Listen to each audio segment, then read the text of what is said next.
Sen Eflak'ın gördüğü en büyük komutansın. Some critics argue that the cinematic mythification of Vlad the Impaler is a problem.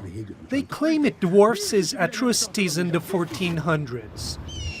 The movie Deliler, meaning the crazies, take Vlad out of the horror genre, in which he's a common staple, and portrays the ever-enduring character through the lens of war action cinema. It's been lauded by Turkish fans for bringing to the screen a gritty, realist version of the man with a fondness for spears. So who then are the crazies? The crazies in this film are a special operations squad that belong to the Ottoman military. In the movie, they take it upon themselves to put an end to the cruelty of the Romanian prince. Currently, the film is number 2 at the national box office, being the latest success in a series of historic adventure movies in Turkey. Why? Well, audiences seem to be drawn to the movie's polished special effects, makeup, and costumes. And then there's the acting. The main attraction for ticket buyers is veteran actor Erkan Petekkaya's portrayal of the infamous villain. And what Petekkaya says is his embrace of the realistic, vicious approach to the character. While the crazies tackle Vlad, their dramatic mission is not yet over. The movie will be released in Germany and in wait local movie theaters later this week.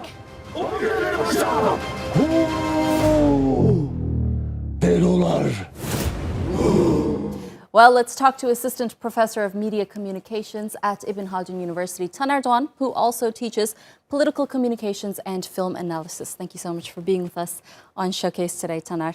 Now, first off, tell me why Germany made this movie with a rating of 18 plus.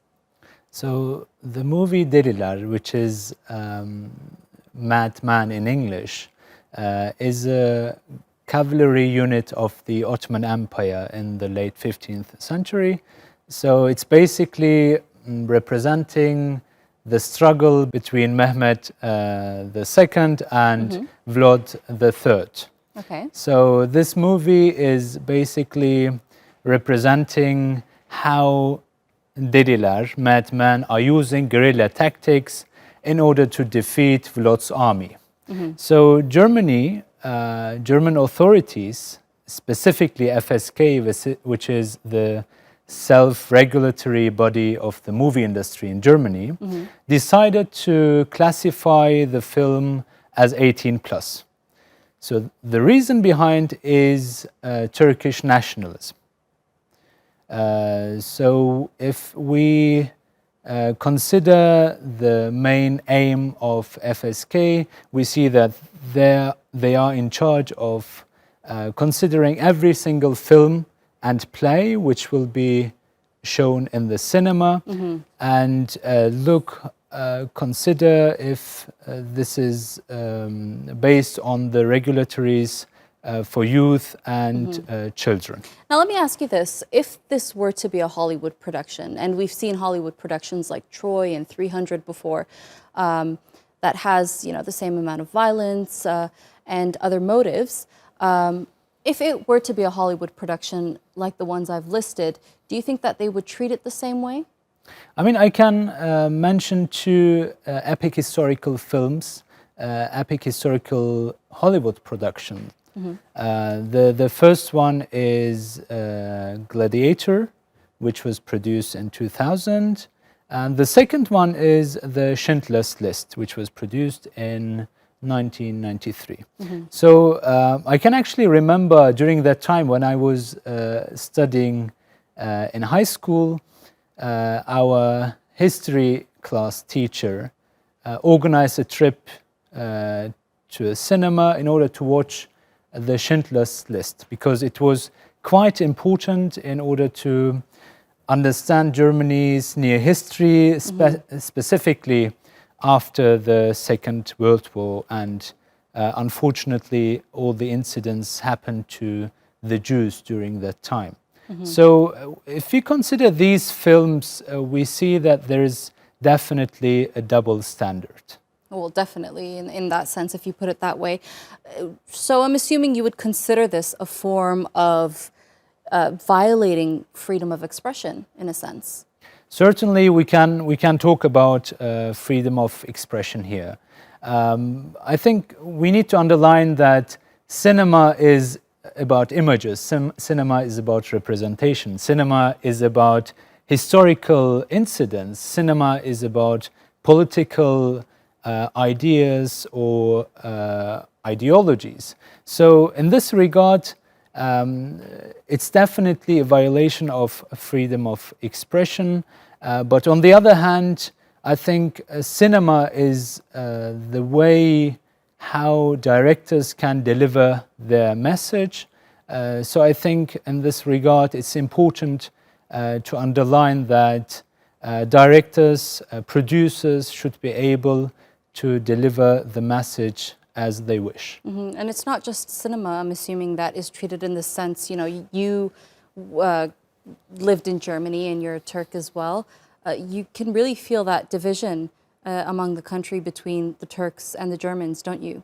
Indeed. I mean, there are lots of incidents happening every single day. So if we consider a headscarf, for example, it's partly banned in some federal states in Germany for Muslim teachers, for example. On the other hand, 2 days ago I've read a news actually which was about children, 10 years old children. During the class, the teacher asked him if the president of Turkey is his president or the president of Germany is his president. Oh, wow. So this is quite So it's quite taken all the interesting. way into the classrooms even. Definitely, definitely. On the other hand, if French children is starting a sentence in German, but finishing in French, it's charming. Whereas when a Turkish child is starting a sentence in German and finishing in Turkish, it's called as lack of integration. So this kind of incidents are happening every single day in Germany. Taner, tell me where else we can see the limitations that's been made to Deliler in other movies or films that has been tried to be aired in Germany. I think in particular in last couple of years we see lots of restrictions in cinema, especially towards films from Turkey. So Can Feda is another film which was produced this year. I think it was around April, May. It was also classified as plus 18. So there are lots of restrictions towards Turkish films produced here in Turkey. So do you think that the rise of the far right is to blame for these actions? Definitely the rise of the far right is playing a key role here in this case as well.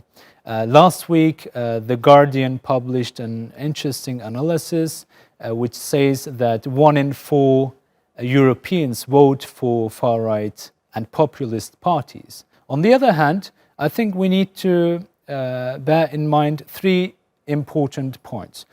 One is, as I mentioned before, the rise of populism in Europe and in Germany in particular. The second is the integration/assimilation policies of Germany. And the third is the increasing rise and dominance and impact of Turkey in regional politics. So if we